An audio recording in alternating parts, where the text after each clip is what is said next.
ETF index mutual funds నేర్చుకుని stock మార్కెట్లో రాణించాలనుకుంటున్నారా? వెంటనే ఈ నెంబర్కి కాల్ చేయండి. నమస్కారం. కార్తీక పురాణం 23వ రోజు పారాయణలోకి వచ్చాం. ఈరోజు ఆదివారం అండి. రేపు సోమవారం, ఆఖరి సోమవారం. ఈ సంవత్సరం కార్తీక మాసంలో 4 సోమవారాలు వచ్చినాయి. ఆఖరి సోమవారం 24వ రోజు పారాయణ వింటాము. ఆ రోజున ఇప్పుడు ఈ 3 సోమవారాలు ఉపవాసాలు ఉండలేని వాళ్ళు ఆఖరి సోమవారమైన రేపటి రోజునైనా ఉపవాసం ఉండటం మంచిది. సాధారణ ఉపవాసం చేయించండి. పగలు పొద్దున్నే సూర్యోదయానికి ముందే లేచి స్నానం చేసేసి అలారం పెట్టుకుని లేచి స్నానం చేయటమే. ఆఖరి సోమవారం కాబట్టి స్నానం చేసి దేవతార్చన, దీపారాధన, ఇంట్లో దీపారాధన చేసుకోవటం. మగవారికి అవకాశం ఉంటే మగవారైనా ఆడవారైనా ఒకసారి దేవాలయ దర్శనం చేసుకోవటం. పగలు నిరాహారంగా ఉండి సాయంకాలం చుక్కలు వచ్చిన తర్వాత, చుక్కలు కొంచెం తక్కువ కనపడతాయండి, ఎందుకంటే అమావాస్యకి వారం రోజుల దగ్గరకు వచ్చేసాం కాబట్టి కొంచెం తక్కువ ఉంటుంది. చీకటి పడిన తర్వాత ప్రదోషకాలం అయ్యాక అర్చన అయిన తర్వాత చక్కగా వంట చేసుకుని భోజనం చేయొచ్చు. అవకాశం ఉంటే ఈ రోజున ఏదైనా దానం చేయండి. దేవాలయంలో అన్నదానానికి డబ్బులు ఇవ్వండి, అన్నదానం చేయండి. ఎవరైనా నలుగురిని మీతో పాటు భోజనానికి పిలవండి. ఇంట్లో ఇన్ని రోజులు చేయలేని వస్త్రదానమో, దీపదానమో, తిలదానమో ఏది కుదిరితే అది ఈ రోజున దానం చేయండి. విశేషించి ఫలదానం కూడా చేయొచ్చు. ఉపవాసం ఉన్న వాళ్ళకి తలా 2 పళ్ళు ఇచ్చినా కూడా మీకు ఉపవాస ఫలితం ఇతోధికంగా లభిస్తుంది. అవకాశం ఉన్నవాళ్ళు ఈ ఆఖరి సోమవారాన్ని సుసంపన్నం చేసుకోండి. అయితే మొదటి ఏకాదశి లాగానే ఈసారి ఏకాదశి కూడా సోమవారం అనంతరం రోజే వచ్చిందండి. అయితే సోమవారము లేదా ఏకాదశి మొత్తం రోజంతా ఉపవాసం ఉండాలి, మన వల్ల కాదని అనుకుంటే కనుక విశేషమైన కార్తీక సోమవారం నాడైనా ఉపవాసం చేసుకోండి. ఇంకా పారాయణలోకి వద్దాం. ఇప్పుడు ఈ బృందాదేవి ఒక ముని దగ్గరికి వెళ్ళిందని ముందు భాగంలో చెప్పుకున్నాం. నిజానికి చాలా పరాక్రమవంతుడు జలంధరుడు. అతను అప్పటికే త్రిలోకాధిపతిగా ఉన్నాడు. భూమిని జయించాడు, పాతాళాన్ని జయించాడు, స్వర్గాధిపత్యాన్ని చేపట్టాడు. సాక్షాత్తు లక్ష్మీనారాయణలని తన ఇంట్లో నివాసం ఉండేలాగా చేసుకున్నా కూడా చివరికి అప్పుడు ఇంత బలపరాక్రమాలు ఉన్నవాడికి ఏమవుతుందోనన్న భయం బృందాదేవికి ఎందుకు వచ్చిందంటే, ఈసారి ఈయన చేసిన పనేమిటి? విష్ణువుతో కొంత యుద్ధం చేసి తర్వాత ఇంకా యుద్ధ విరమణ అయిపోయింది. ఇప్పుడు సంహారక శక్తి అయినటువంటి పరమేశ్వరిని ఆయన భార్యను కోరి మరీ ఈ యుద్ధానికి తెగబడ్డాడు.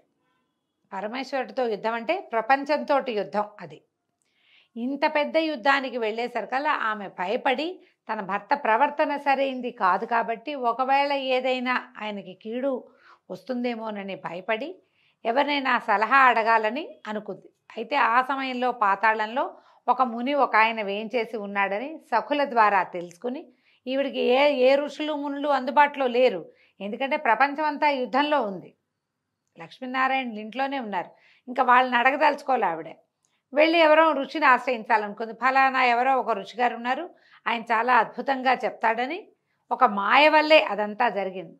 ఆ విష్ణువు యొక్క మాయోపాయంతో ఈవిడ ఆ మునిగారిని చూడ్డానికి వెళ్ళింది.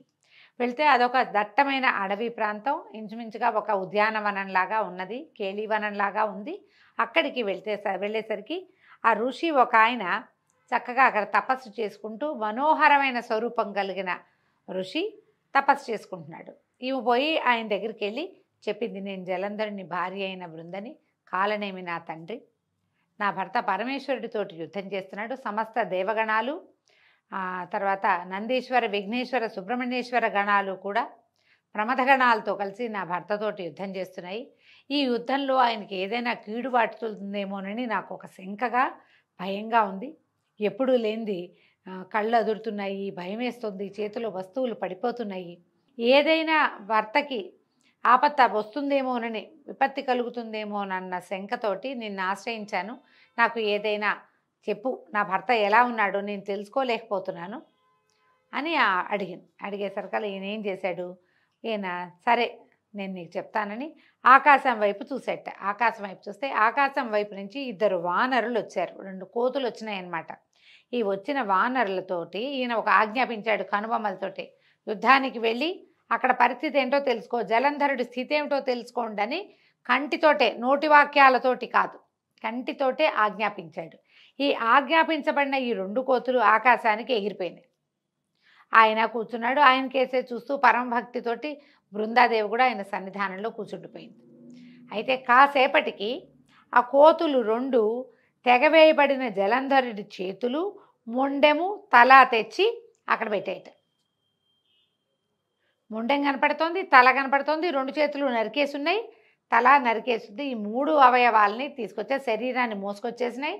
తల ఒకటి, చేతులతో 2 చేతులు పట్టుకొచ్చి అక్కడ పెట్టింది. అది చూసేసరికి భర్త యొక్క ఖండితమైన అవయవాలు చూడగానే గొల్లుమని ఏడ్చింది బృందాదేవి. విపరీతంగా ఏడ్చి ఆ ఋషి పాదాలు పట్టుకుంది. నా భర్తను బతికించు, నా భర్తను బతికించు, ఈ యుద్ధ విరమణ చేయిస్తాను, ఈ అకాల మరణం ఎందుకు వచ్చింది ఇతనికి, ఇతను చేసిన పని వల్లే వచ్చింది, నువ్వు బతికించు, ఇతనికి నేను బుద్ధి చెప్పుకుంటానని పరిపరి విధాలుగా బతిమలాడింది. బతిమలాడితే ఈయన ఏమన్నాడు, ముని నవ్వుతూ, శివోపహతులైన వాళ్ళని బతికించడం ఎవ్వరికీ సాధ్యం కాదు, అయినా నీ పట్ల నాకు అవ్యాజమైన కరుణ ఏర్పడింది, తప్పక బతికిస్తానని చెప్పి అంతర్ధానం అయిపోయాడట అక్కడి నుంచి. శివోపహతుడు అంటే పరమేశ్వరుని వాళ్ళ సంహరింపబడిన వాడిని ఎవరైనా బతికించగలరా?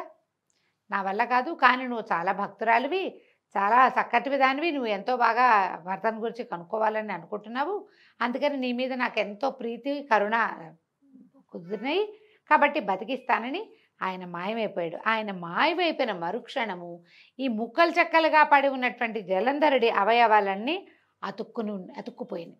అతుక్కుపోయి పునర్జీవితుడైపోయాడు, బతికి లేచి వచ్చేసాడు. ఈ ఖిన్నురాలుగా పరమ దుఃఖంతో నెత్తి మీద చేతులు పెట్టుకుని కూర్చున్న బృందని కౌగులించుకుని ఆమె ముఖాన్ని పదే పదే ముద్దాడట. దాంతో ఆవిడ ఈ పునర్జీవితుడైన భర్తను చూసేసరికి పిచ్చిగా సంతోషించేసింది, పులకరించిపోయింది. భర్త చచ్చిపోయాడు అనుకుంది. ఆయన బతికొచ్చేసరికల్లా ఇంకా దేశకాల విచక్షణ నశించింది ఆవిడికి. ఇది ఒక ఋష్యాశ్రమానికి వచ్చాం, ఒక ఋషి ఇక్కడ ఉన్నాడు, ఆయనే ఇతన్ని బతికించాడు, ఆ ధ్యాస కలగల ఆమెకి.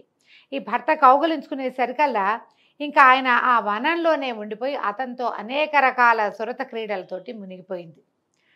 అయితే ఈ మనోహరుడు చనిపోయాడు అనుకున్నవాడు బతికొచ్చేసరికల్లా ఈ పిచ్చి సంతోషంలో ఈ తనతో కలిసిన వాడు భర్త కాడని ఆమె గ్రహించల. అనేక రకాలుగా క్రీడించిన ఒక సురతావసాన సమయంలో ఆయన నిజరూపం వచ్చేస్తుంది. ఇది దేవతల గాథల్లో అది కనపడుతుంది అన్నమాట.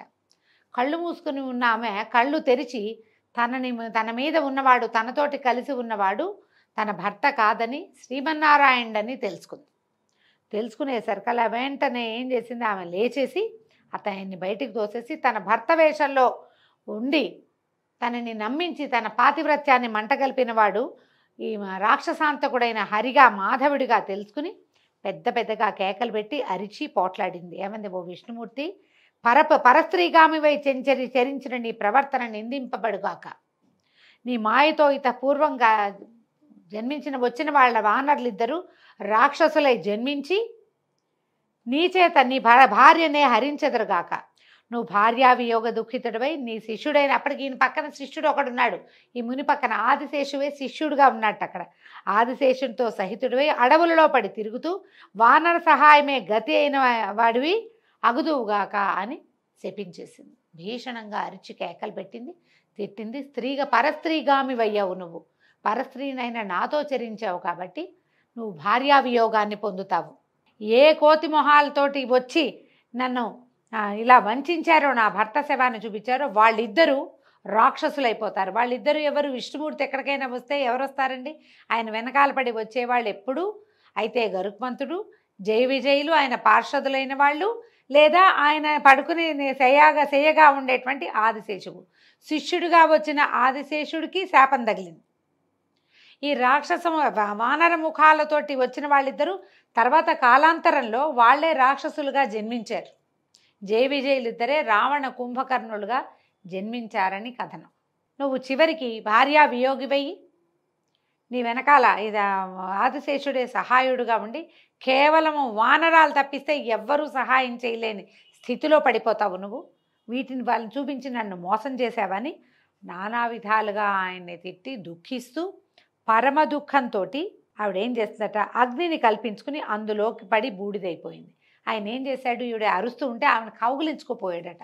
తనని అభిలషిస్తూ దగ్గరికి వస్తున్నటువంటి హరిని ఆయన నుంచి, శ్రీహరి నుంచి తప్పించుకుని అగ్నిని కల్పించుకొని బూడిదైపోయింది. ఆమె వెంటనే ఇట్లా పెద్ద మంట వచ్చి మంటలో కాలి బూడిదైపోయింది. అయితే ఏమైందట, ఈ ఈ తను కల్పించిన మాయలో ఆమెని భ్రమింపచేసిన విష్ణువు ఈ భార్య స్త్రీ సౌఖ్యంలో మైమరిచిపోయి ఉన్నవాడై మాయామోహితుడైపోయాడట. ఇలా జరుగుతుందా? జగన్నాటక సూత్రధారే ఇంత పని ఇలాంటిది జరుగుతుందా అంటే, శివమాయ, విష్ణుమాయ, బ్రహ్మాది మాయల కంటే మహామాయ ఒకటి ఉన్నదని, దానికి మేమెవ్వరము అతీతులము కాము అని మహావిష్ణువే ఒక కథనంలో చెప్పినట్టుగా మనకి కనపడుతుంది. శివపురాణంలో కనిపిస్తుంది ఈ కథనం. మావి చిన్న మాయలు, వీటిని మించిన పెనుమాయ ఇంకొకటి ఉన్నదని చెప్తాడు ఆయన. విష్ణుమాయ కంటే అతీతమైనటువంటి పరమేశ్వరి మాయకి లోబడిపోయి ఆయన విపరీతంగా దుఃఖాన్ని పొందాడట. ఈ తాను కోరుకుంటున్న స్త్రీ బూడిదైపోయేసరికల్లా ఆ బూడిదని, ఆ చితాభస్మాన్ని ఒంటికి పూసుకుని ఆమె కోసమే దుఃఖించడం మొదలుపెట్టాడు. తాను ఎవరన్నది ఒక్క క్షణం పాటు మర్చిపోయాడట మహావిష్ణువు కూడా.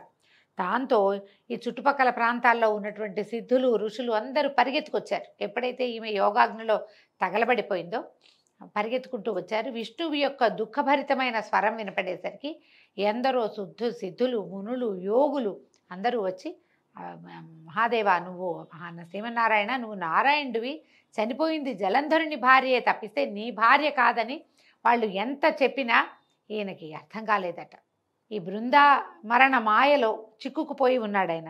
శాంతిని పొందలేకపోయాడు. అశాంతితో అల్లాడిపోతున్నాడట ఆయన. అలా నడుచుకుంటూ వెళ్ళిపోతున్నాడు. దుఃఖంతో ఏడుస్తూ ఆమె చితాభస్మాన్ని ఇలా గుప్పెళ్లతో పట్టుకుని ఉన్నాడట. దాన్ని గుండెలకి, ఒంటికి రాసుకుంటూ ఎక్కడికో నడిచి వెళ్ళిపోతున్నాడు. ఈ మహామాయ మోహంలో మునిగిపోయినటువంటి ఈ విష్ణుమూర్తిని ఎలా స్వమామూలు లోకాలకి తెచ్చారో, బ్రహ్మాది దేవతలు ఏ ప్రణాళికని రచించారో మనం వచ్చే భాగంలో తెలుసుకుందామండి. ఈ రోజుతో 23వ రోజు పారాయణ పూర్తయింది.